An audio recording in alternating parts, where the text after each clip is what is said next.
এটা একটা জাতীয় প্রতিষ্ঠান। এখানে নাশকতা না, এটা দুর্ঘটনা, এটা দুর্ঘটনা। এটা কি আপনি চান যে আমি একটা স্টেটমেন্ট দিয়ে দিব? এখন আমদানি কার্গোতে এই জটিলতা ঘটেছে, এই দুর্ঘটনাটা যেখানে ঘটেছে এটা শুধুমাত্র আমদানি কার্গো।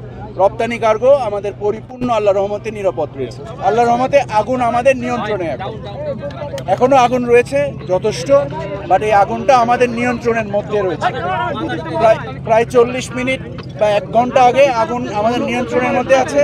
আমরা এটা এখন ম্যানেজ করছি এবং আশা করি আমরা সকলে মিলে আপনাদের সহযোগিতায় আমরা এত দ্রুত এই প্রশ্নের জবাব কি সঠিক?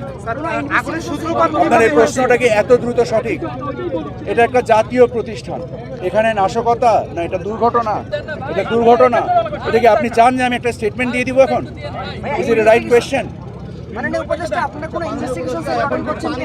কেন করব না? অবশ্যই করব। এত বড় একটা দুর্ঘটনা জাতীয় জায়গায় আমরা মানে সর্বোচ্চ পর্যায়ের আমরা কমিটি গঠন করব।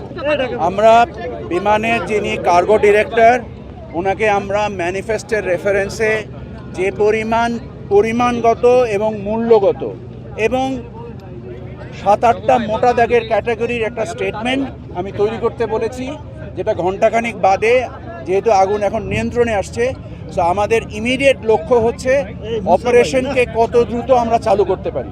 সো আমরা এই লক্ষ্যে এখন আলোচনায় বসে আমরা ক্ষতি নিরূপণ করার জন্য এবং আমাদের যেহেতু এটা একটা চলমান কার্যক্রম, এই চলমান কার্যক্রমকে কিভাবে আমরা চলমান রাখবো সেই ব্যাপারে আমরা পদ্ধতিগতভাবে সকলে আমরা এখনই বসে আমরা সিদ্ধান্তগুলো নেওয়া হচ্ছে। এই মুহূর্তে এই প্রশ্নগুলো জবাব আমার মনে হয় প্রিম্যাচিওর। আমাদের এই মুহূর্তে দরকার হচ্ছে সংকটকে অতিক্রম করা। আপনাদের মাধ্যমে দেশবাসীর কাছে আমরা দোয়া চাচ্ছি যেন আল্লাহ তাআলা আমাদের জন্য এই কাজকে সহজ করে দেন এবং আমরা যেন আমাদের যে পুনরায় যত দ্রুত পারি আমরা এয়ারপোর্টকে চালু করব, কারণ আপনারা জানেন যে এয়ারপোর্টে ফ্লাইট এই মুহূর্তে বন্ধ আছে।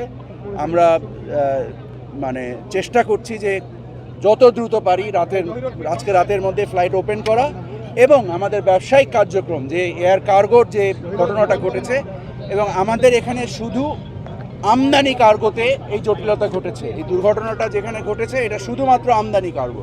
রপ্তানি কার্গো আমাদের পরিপূর্ণ আল্লাহর রহমতে নিরাপদ রয়েছে।